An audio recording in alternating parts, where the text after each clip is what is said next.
मनुष्य को बुरे वक्त में इन चीजों का साथ कभी नहीं छोड़ डालना चाहिए। भगवान कृष्ण अनुसार हर व्यक्ति के जीवन में बुरा वक्त आता है, लेकिन इस बुरे वक्त से वे ही लोग उभर पाते हैं जो इन चीजों का साथ नहीं छोड़ डालते हैं। आइए जानते हैं इन चीजों के बारे में। भगवान कृष्ण श्रेष्ठ विद्वान थे। वे योग्य शिक्षक भी थे। प्रसिद्ध तक्षशिला विश्वविद्यालय में वे आचार्य थे। उन्होंने समाज और मनुष्य को प्रभावित करने वाले सभी कारणों का बहुत गहराई से अध्ययन किया था। उनका मानना था कि व्यक्ति की पहचान संकट यानी बुरा समय आने पर ही होती है।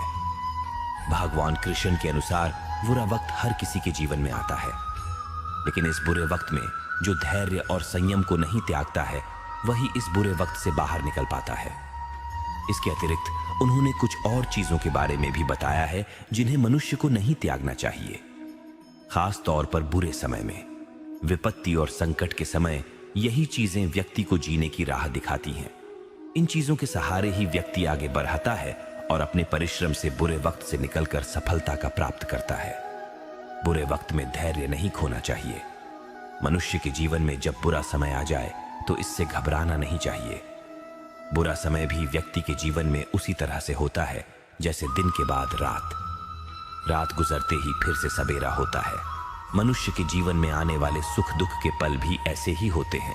जब सुख स्थायी नहीं है तो दुख भी स्थायी नहीं है। इसीलिए मनुष्य को बुरे वक्त के लिए भी तैयार रहना चाहिए।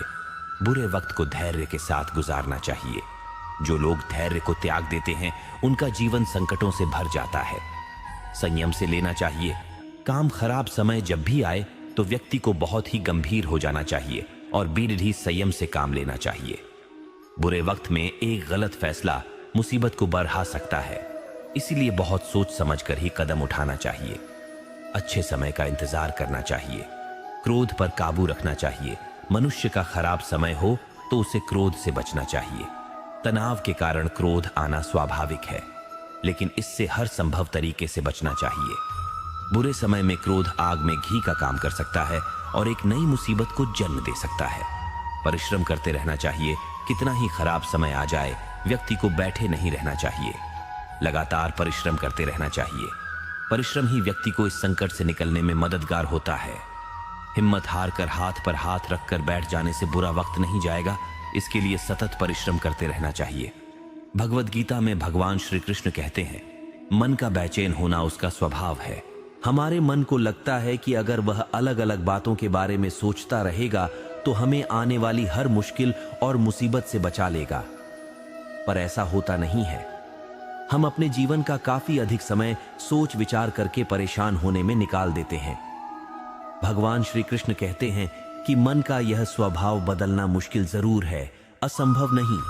अच्छा, अब आप एक बात बताइए, क्या आप कौवे को कह सकते हैं कि वो कांव कांव की आवाज ना करे?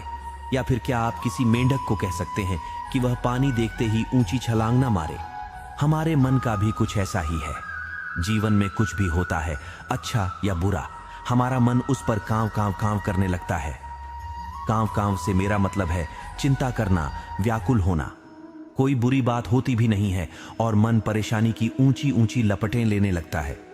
कभी कभी तो मुझे ऐसा लगता है कि हम में से कई लोग सिर्फ परेशान होने के लिए जीते हैं। सारी परेशानी, पीड़ा, दुविधा अक्सर हमारी मन की बनाई हुई कहानियां होती हैं। भगवान श्री कृष्ण हमें हमारे मन को शांत और स्थिर करने के लिए दो उपाय देते हैं। पहला, ध्यान लगाना या मेडिटेट करना। दूसरा, वैराग्य भाव सीखना। अब ध्यान या मेडिटेशन शब्द सुनते ही आप में से कई लोग कहेंगे कि आप आंख बंद कर सांसें अंदर बाहर नहीं ले सकते। यहां हम सब गलती कर बैठते हैं। मेडिटेशन या ध्यान का मतलब सिर्फ आंख बंद कर बैठना नहीं होता। मेडिटेशन का मतलब होता है अपना पूरा ध्यान किसी चीज पर लगाना और उसे हटने नहीं देना। अगर आप रोटी बना रहे हैं तो सिर्फ उस बात पर ध्यान दीजिए।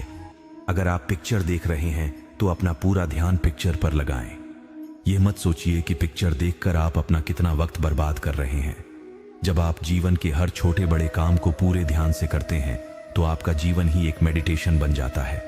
ऐसे जीवन में शांति, स्थिरता, साहस और सफलता का होना अनिवार्य है। वैराग्य भाव, दूसरा उपाय। वैराग्य का अर्थ यह नहीं कि आप सब कुछ छोड़कर जंगल में जाकर बैठ जाएं। वैराग्य का सच्चा अर्थ है कि आप जो काम कर रहे हैं उसका क्या नतीजा या रिजल्ट निकलेगा उसकी चिंता ना करें। जैसे अगर आपने कोई इंटरव्यू दिया, आप यह कर सकते हैं कि पूरे मन से तैयारी करें और अपना बेस्ट देकर आ जाएं। वह नौकरी मिलना या ना मिलना आपके हाथ में नहीं है। इस नतीजे के पीछे अलग अलग चीजें हैं जो आपके बिल्कुल कंट्रोल में नहीं। तो जिस चीज के बारे में आप कुछ कर नहीं सकते उसके बारे में चिंता भी ना करें। यही वैराग्य का सच्चा मतलब होता है। और यही है भगवान श्री कृष्ण का दूसरा उपाय, मन को चिंता की लपटों से बचाने का। याद रखिए, आप पूरे के पूरे इंसान हैं, समझदारी, संयम और कुशलता से भरे इंसान।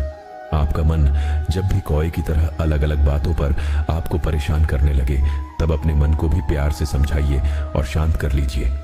बस अपने ऊपर विश्वास रखिए कि आप कभी अपना बुरा नहीं होने देंगे।